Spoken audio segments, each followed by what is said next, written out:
حابیل کے قتل کے بعد اللہ تعالیٰ نے آدم اور حوا علیہم السلام کو اس کا نعم البدل عطا کیا۔ اس کا نام انہوں نے شیس رکھا۔ شیس کا مطلب ہے اللہ کا دیا ہوا تحفہ۔ حابیل کے قتل پر آدم اور حوا علیہم السلام دونوں بہت غمگین ہوئے، اس لیے اللہ نے بدلے میں انہیں شیس علیہ السلام عطا فرمائے۔ سیدنا ابو ذر غفاری رضی اللہ عنہ سے مروی ایک صحیح حدیث میں ہے کہ رسول اللہ صلی اللہ علیہ وسلم نے فرمایا، اللہ تعالیٰ نے 104 صحیفے نازل فرمائے، ان میں سے 50 صحیفے شیس علیہ السلام پر نازل ہوئے۔ ان صحیفوں میں ایسے قوانین، اصول اور ضابطے تھے جن سے انسانیت کی زندگی منظم ہوتی ہے۔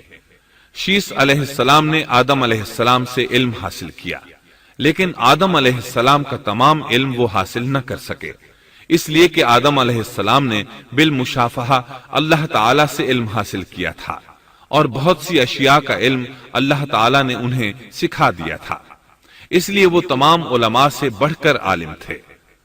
شیس علیہ السلام نے آدم علیہ السلام سے علوم سیکھ کر لوگوں کو سکھائے۔ لوگوں نے ان سے مختلف علوم، فنون اور پیشے سیکھے۔ انہیں شہروں میں رہنے سہنے کے بارے میں تعلیم دی، دن رات کے حسابات سے انہیں آگاہ کیا اور انہیں بتایا کہ کن اوقات میں وہ اللہ کی عبادت کریں، اور عبادت کے طریقے انہیں سکھائے۔ احادیث میں اس کی وضاحت ملتی ہے۔ امام احمد رحمت اللہ علیہ بیان کرتے ہیں کہ ابو زمعہ سعدی کہتے ہیں کہ انہوں نے مدینے میں ایک شیخ کو لوگوں سے کلام کرتے دیکھا تو ان کے متعلق پوچھا، یہ کون شخص ہے؟ لوگوں نے بتایا کہ یہ ابی بن کعب رضی اللہ عنہ ہیں، بڑے صحابہ میں ان کا شمار ہوتا ہے، تمام مسلمانوں سے بڑھ کر قرآن اور اس کی تفسیر کے عالم ہیں۔ ابو زمعہ فرماتے ہیں کہ ابی بن کعب رضی اللہ عنہ اس وقت یہ واقعہ بیان کر رہے تھے کہ جب آدم علیہ السلام کی وفات کا وقت قریب آیا تو انہوں نے اپنے بیٹوں سے فرمایا، میرا جنت کے پھل کھانے کو جی چاہتا ہے۔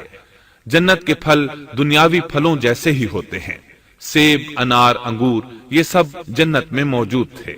جنت کے اور دنیا کے پھلوں میں فرق یہ ہے کہ دنیاوی پھل بدبودار ہو جاتے ہیں، جبکہ جنتی پھل کبھی بدبودار نہیں ہوتے۔ اسی طرح دنیاوی پھلوں کا ذائقہ عارضی ہوتا ہے، جبکہ جنتی پھلوں کا ذائقہ ہمیشہ برقرار رہتا ہے۔ اس لیے آدم علیہ السلام نے چاہا کہ وہ جنت کے پھل کھائیں، چنانچہ ان کے بیٹے تلاش میں نکل گئے۔ انہوں نے اپنے ساتھ کلہاڑے، کدالیں اور ٹوکریاں لے لی۔ راستے میں انہیں فرشتے ملے، ان کے پاس آدم علیہ السلام کا کفن اور خوشبو وغیرہ تھی۔ انہوں نے پوچھا، آدم کے بیٹو، کس چیز کی تلاش میں ہو؟ کہاں جا رہے ہو؟ انہوں نے جواب میں کہا، ہمارے والد مریض ہیں، انہیں جنت کے پھلوں کی خواہش ہے۔ فرشتے ان کے سامنے انسانی شکل میں آئے تھے، ان کی بات سن کر بولے، واپس جاؤ، تمہارے والد فوت ہونے کے قریب ہیں، اب ان میں اتنی طاقت نہیں رہی کہ پھل کھا سکیں۔ جب فرشتے آدم علیہ السلام کی روح قبض کرنے کے لیے آئے تو حوا علیہ السلام نے انہیں پہچان لیا۔ وہ بلند آواز سے آدم علیہ السلام کو پکارنے لگیں، ان کے ساتھ چمٹ گئیں۔ آدم علیہ السلام بولے، مجھ سے الگ ہو جاؤ، پہلے بھی مجھے تمہاری وجہ سے مصیبت پہنچی تھی، میرے اور میرے رب کے فرشتوں کے درمیان سے ہٹ جاؤ۔ پھر فرشتوں نے آدم علیہ السلام کی روح قبض کی، انہیں غسل دیا، کفن پہنایا، خوشبو لگائی، آپ کی قبر کھودی، پھر انہوں نے آدم علیہ السلام کی نماز جنازہ ادا کی۔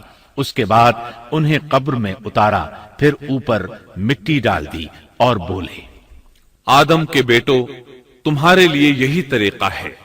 اس وقت تک لوگ کفن دفن کے احکامات سے واقف نہیں تھے، انہیں علم نہ تھا کہ قابیل نے اپنے بھائی کو کیسے دفن کیا تھا، اس لیے فرشتوں کو بھیجا گیا تاکہ تدفین کا طریقہ بتا دیں۔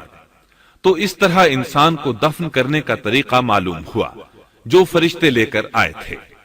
آدم علیہ السلام نے اپنی 960 سال کی مکمل زندگی میں سوائے اس درخت کا پھل کھانے کے اور کوئی خطا نہیں کی۔ یہ تھا ہمارے باپ سیدنا آدم علیہ السلام کا اسوہ اور سیرت طیبہ کا حال۔